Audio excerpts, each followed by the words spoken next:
Salut, c'est Guillaume. Je vous propose de découvrir un extrait du prochain épisode de Course épique.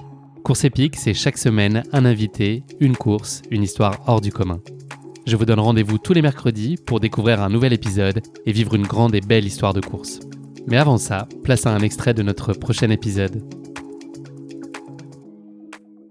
C'est comme tout, il faut avoir des objectifs à court, à moyen et à long terme et se donner des étapes déjà pour garder une motivation et avoir une ambition et garder sa régularité parce qu'il y a des moments où c'est compliqué d'aller s'entraîner et que si tu as ta target en ligne de mire, ça va te donner la motivation d'enfiler les baskets s'il fait un peu froid, qu'il pleut ou que tu as passé une mauvaise journée. Et ça, c'est important aussi. Et du coup, de savoir se gérer, j'ai toujours dit, parce que j'ai aussi travaillé sur un programme d'entraînement pendant le confinement pour un peu apporter la méthode de travail que j'effectue au tout public et montrer comment je m'entraîne. En fait, j'ai jamais travaillé sur de la VMA, sur du pourcentage, sur de l'aérobie, des choses comme ça. Depuis toujours, je travaille aux sensations. Et je pense qu'on perd un petit peu cette notion-là. C'est bien d'avoir les GPS, d'avoir les cardio, d'avoir tout ça, mais des fois le ressenti... La meilleure façon de se connaître, c'est aussi de s'écouter. Et de faire des erreurs en séance pour après essayer de mieux se gérer en compétition. Et je vais vous faire rigoler, mais hier quand je me retrouve tout seul à 7 km de la ligne, je regarde juste mon allure instantanée.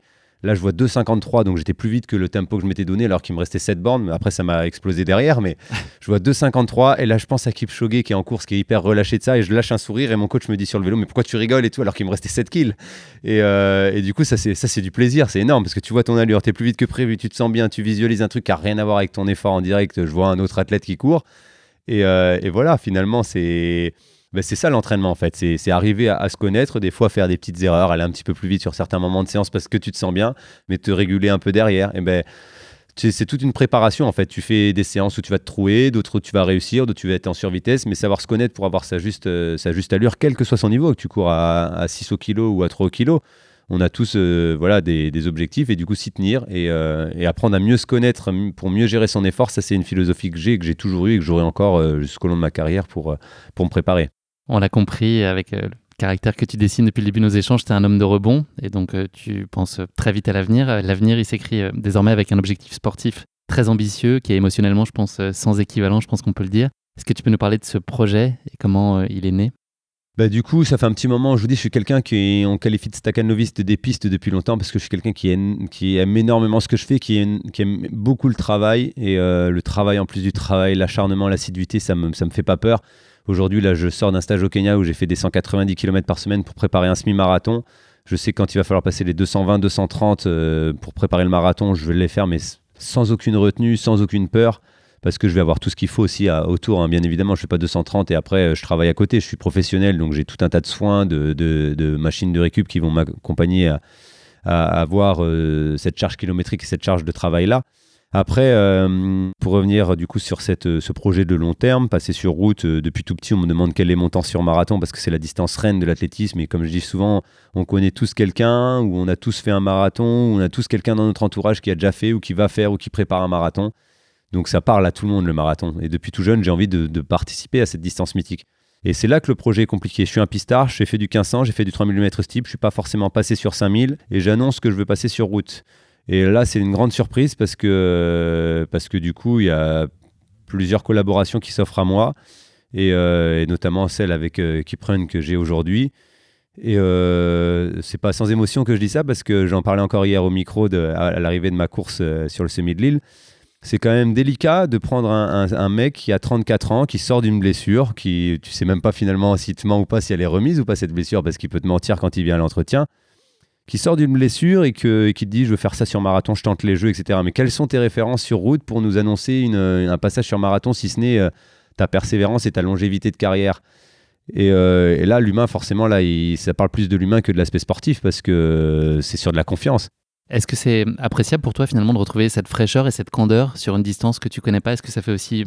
Est-ce que c'est aussi ce que tu cherches finalement, d'avoir un peu ces yeux d'enfant et de redécouvrir un nouveau format, de te poser plein de questions, d'être finalement comme un coureur très ordinaire qui ne sait pas forcément comment fonctionne l'hydratation, la nutrition sur ce genre de course ? Est-ce que c'est un plaisir finalement ? Ah oui, c'est sûr, tu es dans le nouveau. Le nouveau attire du questionnement, du doute, mais attire de l'envie et beaucoup d'ambition. Et du coup, avant Séville, du coup, je demande aux copains, est-ce que vous ravitaillez, est-ce que vous prenez des boissons d'effort, des gels énergétiques, comment ça se passe? Je demande aussi à l'équipe ici, comment ça se passe, comment vous faites, est-ce que vous venez voilà, le matin de la course, est-ce qu'il faut mettre des straps sur les tétons, est-ce que des choses comme ça, des petits trucs, en fait, quand tu es coureur habitué du longue distance, tu fais normalement, mais quand c'est ton premier, tu sais pas, et du coup, j'étais voilà, plein de questionnements, et du coup, pareil, combien de temps vous déjeunez avant, alors que j'ai fait toute ma carrière, mais combien de temps vous déjeunez avant l'effort, parce que là, tu fais 21 bornes et qu'il faut que tu assimiles peut-être un petit peu plus, que ce soit peut-être un peu plus dans le corps que quand tu fais un 1500.